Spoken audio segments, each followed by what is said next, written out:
Hello my dear students, आज हम अपना चैप्टर 1 मैथ्स का रिवाइज करेंगे।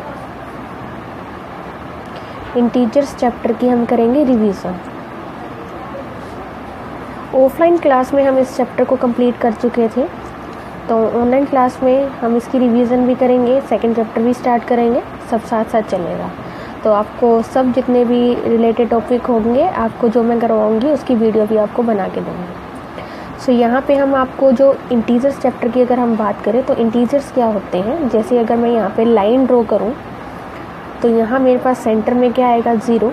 ज़ीरो क्या होता है, ओरिजिन होता है। तो यहाँ 1 2 3 -1 -2 -3, तो इसके आगे भी नंबर होंगे, इसके आगे भी नंबर होंगे। तो राइट साइड पे तो हमारे कौन से नंबर आएंगे, पॉजिटिव इंटीजर्स आएंगे, और यहाँ नेगेटिव इंटीजर्स आएंगे। बीच में कौन रहेगा, ज़ीरो। सो ये हमारे पास क्या है, एक इंटीजर लाइन है जिस पे क्या है, हमने एक इंटीजर्स प्लॉट कर रखे हैं। अब इससे थोड़ा सा अगर मैं ज़्यादा बताऊँ आपको, तो इन दो इंटीजर्स के बीच में इनफाइनाइटली मैनी यानी कि बहुत सारे रैशनल नंबर्स भी हैं और इर्रेशनल भी हैं। जैसे हम अपनी पिछली क्लास में 6th क्लास में करते थे, उस क्लास में आपने क्या निकाला था, अगर आप डिवाइड करते हो 7/3 तो 3 to 6 होता है। आप निकालोगे तो कितना आएगा, यहाँ पे 7 1 पॉइंट लगेगा तो 0, तो 10 आएगा 2.3। अगर हम वैल्यू लेके चलें 2.3, तो ये जो 2.3 है तो ये किस में लाई करेगी, 2 और 3 में लाई करेगी। यानी कि इसमें हमें क्या मिल गया, एक फ्रैक्शन वैल्यू मिल गई। यानी हम कह सकते हैं हमारे पास क्या है, एक रैशनल वैल्यू एग्जिस्ट करगी। तो हम क्या कह सकते हैं कि इन दो इंटीजर्स के बीच में बहुत सारी रैशनल वैल्यूज़ भी हैं, बहुत सारी इर्रेशनल वैल्यू भी है। तो अब हम अपना नेक्स्ट देखते हैं कि इसकी प्रॉपर्टीज़ क्या क्या है इंटीजर्स की। सो प्रॉपर्टीज़ हमें क्या कहती हैं। जैसे हमारे पास जो इसकी फर्स्ट प्रॉपर्टी है वो क्या है कि अगर मैं प्रॉपर्टी लिखूँ यहाँ पे क्लोजर प्रॉपर्टी। क्लोजर प्रॉपर्टी में हमारे पास क्या होता है कि अगर हम a + b करें तो हमारे पास वहाँ पे क्या आना चाहिए, एक इंटीजर ही आना चाहिए। तो हम क्या कह सकते हैं कि जो a और b हैं दोनों क्लोजर प्रॉपर्टी को क्या कर रहे हैं, सेटिस्फाई कर रहे हैं। सो यहाँ पे हमारे पास क्या आ जाएगा, जो क्लोजर प्रॉपर्टी अंडर एडिशन आ जाएगा। अब मैं अगर बात करूँ क्लोजर प्रॉपर्टी अंडर सब्ट्रैक्शन, ये मेरी कौन सी थी, अंडर एडिशन थी, और ये मेरी कौन सी, अंडर सब्ट्रैक्शन। तो सब्ट्रैक्शन में क्या है, या a - b करो, आपके पास क्या आएगा, एक इंटीजर ही आएगा। जैसे मैं आपको एक एग्जांपल लेके बताती हूँ। जैसे यहाँ पे मैं 5 - 4 करूँ तो मेरे पास क्या आएगा, एक 1 आएगा। 1 एक क्या है, मेरा इंटीजर है। या मैं 4 - 5 करूँ तो -1 आएगा, वो भी मेरा क्या, एक इंटीजर है। 5 - 5 करूँ तो 0 आएगा, 0 भी क्या है, एक इंटीजर है। ऐसे ही एडिशन की बात करें, 5 + 4 करोगे 9 आएगा, 9 भी क्या आपके पास एक इंटीजर है। ठीक है, तो आप 5 - 5 करोगे, सेम 5 + 5 करोगे 10 आएगा, 10 भी आपके पास क्या है, एक इंटीजर। सो यहाँ पे आपके पास क्या हो सकता है, a यहाँ पे कोई भी इंटीजर हो सकता है, आइदर इट इज़ नेगेटिव और पॉजिटिव। अब अगली हमारे पास प्रॉपर्टी है कॉम्यूटेटिव प्रॉपर्टी। यहाँ पे मैं closure property under subtraction, addition और मल्टीप्लिकेशन भी बता देती हूँ। मल्टीप्लिकेशन में हमारे पास क्या होता है कि हमारे पास दो इंटीजर्स हैं, उनकी मल्टीप्लिकेशन में हमारे पास एक इंटीजर ही आनी चाहिए। अब हमारे पास क्या है, कॉम्यूटेटिव प्रॉपर्टी। कॉम्यूटेटिव प्रॉपर्टी क्या कहती है कि आप दो नंबर्स का एडिशन लो, उसको आगे पीछे ऐड करो तो आंसर आपके पास सेम होना चाहिए। जैसे मैं यहाँ पे a + b करूँ, वो हमेशा किसके इक्वल रहेगा, b + a रहेगा। तो हम क्या कह सकते हैं कि हमारे पास कौन सी प्रॉपर्टी सेटिस्फाई हो रही है, कॉम्यूटेटिव प्रॉपर्टी सेटिस्फाई हो रही है। तो यहाँ पे एक अगर मैं एग्जांपल लूँ तो मेरे पास -5 a है और +b मेरे पास क्या है, 4 है। इन दोनों इंटीजर्स की क्या हो रही है, एडिशन हो रही है। इसको मैं ऐसे भी लिख सकती हूँ, 4 + -5। a है, b है, ये b है, ये a है। इसको सोल्व करेंगे तो मेरे पास क्या वैल्यू आएगी, -1। इसको सोल्व करेंगे तो भी -1। तो left hand side equal to right hand side. So मैं क्या कह सकती हूँ कि जो मेरा a और b है वो दोनों कॉम्यूटेटिव प्रॉपर्टी को क्या कर रहे हैं, सेटिस्फाई कर रहे हैं। अब अगर मैं सब्ट्रैक्शन की बात करूं, आपको मैंने पहले भी बता रखा है कि जो सब्ट्रैक्शन है वो अंडर जो कम्यूटेटिव प्रॉपर्टी को है वो सेटिस्फाई नहीं करती। तो यहाँ पे जो subtraction a minus B equal to B minus A, क्या अगर ये सेटिस्फाई हो रहा है, दोनों की वैल्यू इक्वल आएंगी, तो वो कम्यूटेटिव प्रॉपर्टी अंडर सब्ट्रैक्शन हो जाएगी। अगर नहीं है तो वो नहीं सेटिस्फाई करेगा। तो यहाँ पे a मैं क्या लूँ, सेम वैल्यू ले रही हूँ, a की वैल्यू मेरी -5 है, माइनस, ये साइन तो वही रहेगा क्योंकि हम सब्ट्रैक्शन चेक कर रहे हैं। एडिशन करते तो बीच में कौन सा साइन आ जाता, प्लस साइन आ जाता। और यहाँ मेरी a की वैल्यू कितनी थी, -5, b की वैल्यू कितनी है 4, इक्वल टू b की वैल्यू कितनी है 4 और a की वैल्यू कितनी है -5। तो यहाँ पे कितना आएगा, माइनस माइनस प्लस हो जाएगा, 5 और 4 कितने होते हैं 9, और बिगेस्ट नंबर कौन सा है 5, और इंटीजर्स का उसका ही साइन उठाते हैं जो बिगेस्ट होता है। तो यहाँ पे 5 के आगे कौन सा साइन लगा हुआ है, -5, माइनस है तो -9 आ जाएगा, 4 माइनस माइनस क्या हो जाएगा प्लस, 5 और 4 कितना हो जाएगा 9। अब 5 के आगे कौन सा साइन बन चुका है, क्योंकि यहाँ पे मल्टीप्लिकेशन हो रही थी साइंस की, तो साइन की मल्टीप्लिकेशन अब मैं दोबारा एक बार चार्ट आपको रिवाइज करवा देती हूँ। जैसे यहाँ पे मेरे पास क्या है, प्लस माइनस क्या होता है माइनस, माइनस प्लस क्या होता है माइनस, प्लस प्लस क्या होता है प्लस, माइनस माइनस क्या होता है प्लस। तो यहाँ पे याद करने का ये तरीका है, अगर आपके पास ऑपोजिट साइन है तो आपके पास क्या आएगा, नेगेटिव आएगा। अगर आपके पास सेम साइन है तो हमेशा क्या रहेगा, पॉजिटिव होएगा। यानी कि दो इंटीजर्स अगर एक पॉजिटिव है एक नेगेटिव है तो उन दोनों इंटीजर्स में हमेशा नेगेटिव होएगा। सेम इसी तरीके से ये है, अगर दोनों पॉजिटिव हैं तो पॉजिटिव होएगा, दोनों नेगेटिव है तो वहाँ पे उनका एडिशन होएगा। बट जो साइन है वो हम देख के चलेंगे कौन सा बिगेस्ट है। अगर +25 है तो अगर +25 -20 है तो 25 के आगे कौन सा साइन लगा हुआ है, प्लस का साइन लगा हुआ है, इसलिए हम ये वाला जो साइन है वो उठाएंगे। तो इसका आंसर कितना आएगा 5, प्लस का 5। अगर मान लो आपके पास ये लिखा होता 20 - 25 तो कितना आता मेरे पास 5 आता, बट 5 आता नेगेटिव का, क्योंकि अब 25 के आगे कौन सा साइन लग गया है, माइनस का साइन लग गया है। यहाँ पे 25 के आगे पॉजिटिव का साइन था। सो ये मेरी प्रॉपर्टी कौन सी हो गई थी, सब्ट्रैक्शन की प्रॉपर्टी हो गई थी। यहाँ पे -9 आया था, यहाँ 9 पॉजिटिव का 9 आया था, नॉट इक्वल टू। सो ये मेरी जो है commutative property under subtraction satisfy नहीं होती, नॉट सेटिस्फाइड। अब हम देखेंगे कम्यूटेटिव प्रॉपर्टी अंडर मल्टीप्लिकेशन। तो मल्टीप्लिकेशन में क्या है, a मल्टीप्लाई b करेंगे तो आपके पास क्या है, b मल्टीप्लाई a भी कर सकते हो। तो आंसर आपके पास क्या आएगा, सेम आएगा। a मल्टीप्लाई b करोगे, b मल्टीप्लाई a करोगे, सेम यही एग्जांपल लेके चलोगे। a की जगह -5 रखोगे और b की जगह 4 रखोगे तो -20 आंसर आएगा। b की जगह 4 रखा और a की जगह आपने -20 रखा, सॉरी -5 रखा, तो आपके पास कितना आएगा -20। तो यहाँ पे भी -20 आ गया और इक्वल टू -20 आ गया यहाँ पे भी। तो left hand side equal to क्या होगी, राइट हैंड साइड होगी। तो हमारी जो कम्यूटेटिव प्रॉपर्टी है अंडर मल्टीप्लिकेशन वो सेटिस्फाई हो चुकी है। अब हम करेंगे एसोसिएटिव प्रॉपर्टी। एसोसिएटिव प्रॉपर्टी हमें क्या कहती है कि अगर हम 3 इंटीजर लें और उनका एडिशन करें, यहाँ मैं एडिशन अंडर एडिशन की बात कर रही हूँ, एसोसिएटिव प्रॉपर्टी अंडर एडिशन।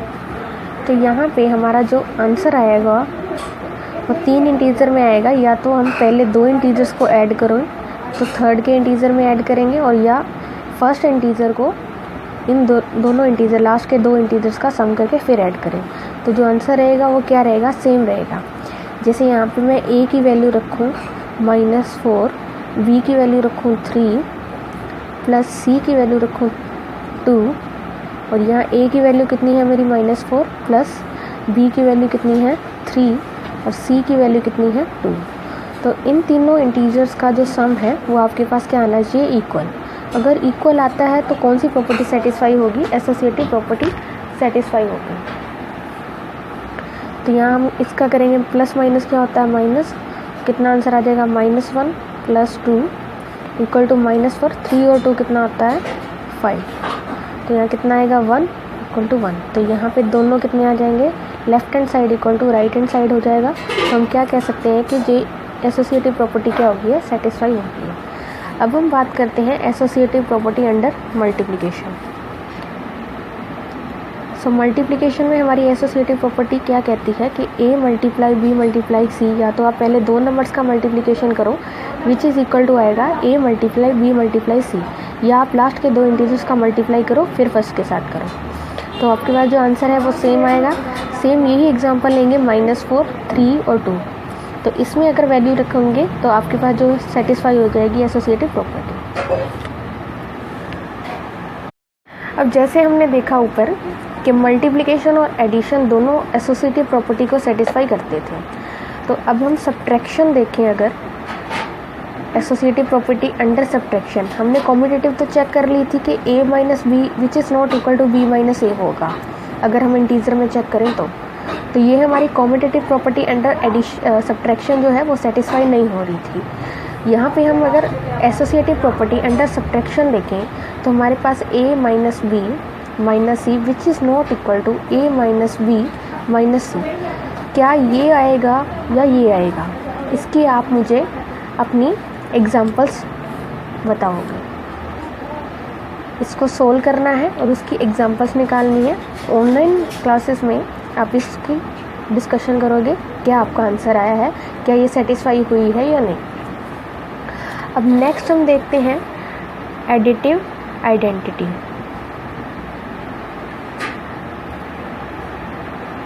यहाँ एडिटिव आइडेंटिटी क्या है हमारे पास, जैसे मैं क्या करूँ a प्लस 0 करूँ, यहाँ पे कोई नंबर ऐसा रखूँ कि मेरे पास सेम आंसर आए।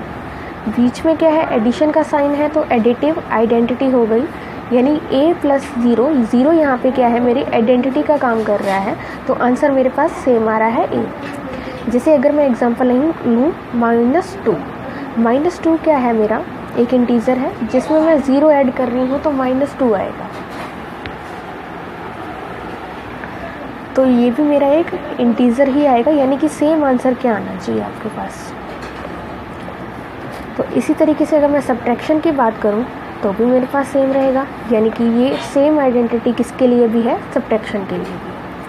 सो एडिशन और सब्ट्रैक्शन की आइडेंटिटी जो है वो सेम है, बट मल्टीप्लिकेटिव आइडेंटिटी क्या है हमारे पास। मल्टीप्लिकेटिव आइडेंटिटी में a मल्टीप्लाई आप क्या करोगे कि आपके पास आंसर सेम आएगा। जब भी आप किसी नंबर को 1 से मल्टीप्लाई करते हो, जैसे यहाँ पे मैं 1 ले लूँ, यहाँ पे कोई भी इंटीजर है, 1 लेने पे आपके पास क्या आएगा, एक इंटीजर वही रिपीट होके आएगा। तो यहाँ पे क्या है, जो मेरा मल्टीप्लिकेटिव आइडेंटिटी है वो कौन है, 1 है। और एडिशन और सब्ट्रैक्शन में जो मेरा एडिटिव आइडेंटिटी और सब्ट्रैक्शन आइडेंटिटी कौन था, 0। तो a में आप 0 ऐड करोगे तो a आएगा। मल्टीप्लिकेशन में आपके पास क्या है कि आप a को 1 के साथ मल्टीप्लाई करोगे तो आपके पास क्या आएगा, 1 आएगा। सो इसी तरीके से हम अगला देखते हैं एडिटिव इन्वर्स। इन्वर्स क्या होता है कि हम जो हमारे पास आंसर है उसका उल्टा। जैसे अगर मैं यहाँ पे कहूँ कि मेरे को a में ऐसा कुछ नंबर ऐड करना है जिससे मेरा आंसर 0 है, तो वो मेरा क्या हो जाएगा, यहाँ पे जो नंबर आएगा वो एडिटिव इन्वर्स आ जाएगा।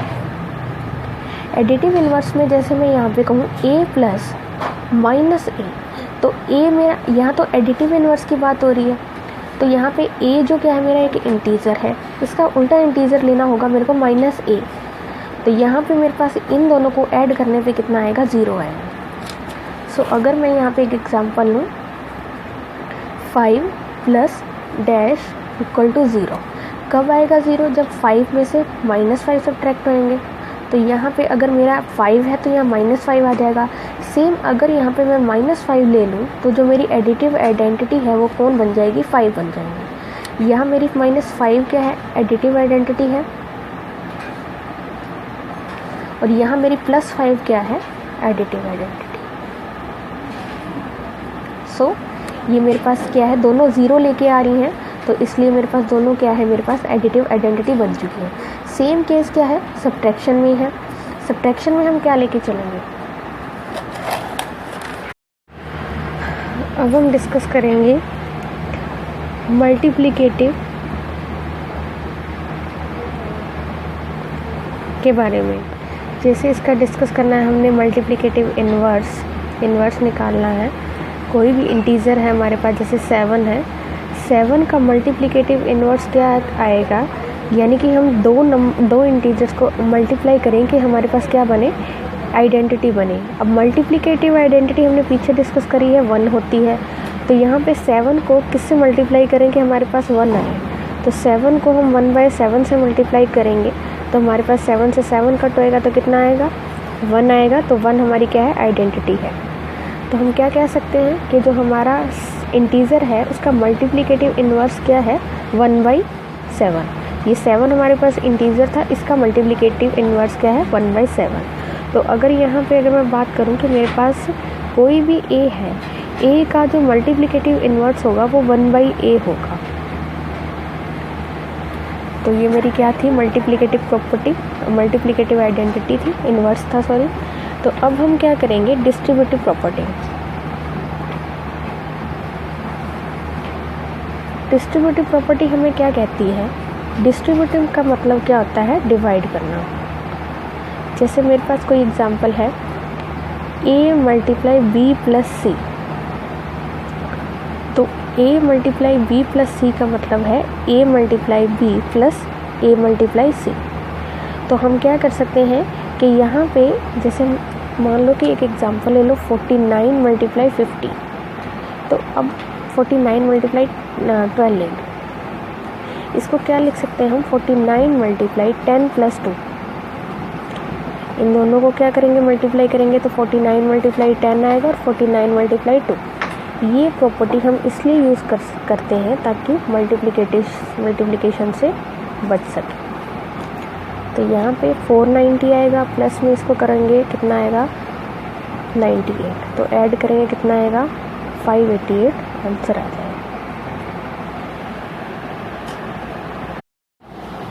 अब हम कुछ क्वेश्चन डिस्कस करेंगे जो कि प्रॉपर्टीज़ के ऊपर डिपेंड होंगे। जैसे कि हम यहाँ पे हमारे पास 49 मल्टीप्लाई 18 है। 49 मल्टीप्लाई 18 मतलब कि हमने इसको ऐसे सॉल्व करना है, एक सूटेबल अरेंजमेंट बना के सॉल्व करना है। जैसे 49 मल्टीप्लाई 18 है तो 49 को मैं क्या लिख सकती हूँ, 50 - 1 मल्टीप्लाई 18। सो ये मेरे पास क्या हो जाएगा, इन दोनों को मल्टीप्लाई करेंगे तो या 18 मल्टीप्लाई 50 माइनस 18 मल्टीप्लाई 1। तो ये मेरी कौन सी प्रॉपर्टी अप्लाई होगी है इस पर, डिस्ट्रीब्यूटिव प्रॉपर्टी। इसको सोल्व करेंगे तो हमारे पास कितना आएगा, 900 माइनस 18 करेंगे तो इसको सोल्व करेंगे तो हमारे पास कितना आएगा, 10 में 2 कितना आएगा, 89 में से कितना जाएगा, 88। तो ये मेरा क्या आ जाएगा, आंसर। इसी तरीके से जो हमारा सेकंड क्वेश्चन है वो हमें क्या कह रहा है कि सूटेबल अरेंजमेंट हम इसका ऐसे करें, जैसे हमारे पास क्या, -25 मल्टीप्लाई 37 मल्टीप्लाई 4।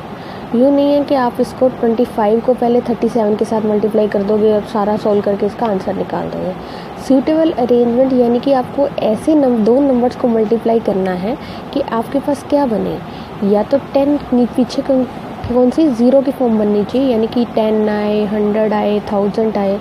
तो इस वजह से हम इसको इजीली मल्टीप्लिकेशन कर सकते हैं। तो 25 और 4 को मल्टीप्लाई करने में मेरे पास क्या आता है, 100 आता है ऑलवेज। तो उसके साथ ये नेगेटिव इंटीजर है तो नेगेटिव लगा हुआ है तो नेगेटिव लेके चलेंगे मल्टीप्लिकेशन में। मल्टीप्लाई क्या हो जाएगा, 37 को 100 के साथ मल्टीप्लाई करेंगे तो कितना आएगा, 3700। यानी कि मेरे को मल्टीप्लिकेशन करने की बिल्कुल ज़रूरत नहीं पड़ी। तो ये क्या हो गया, मेरा एक सूटेबल अरेंजमेंट। अब हम कुछ क्वेश्चंस डिस्कस करेंगे नेक्स्ट वीडियो में जो कि आपको आपकी एक्सरसाइज से होंगे।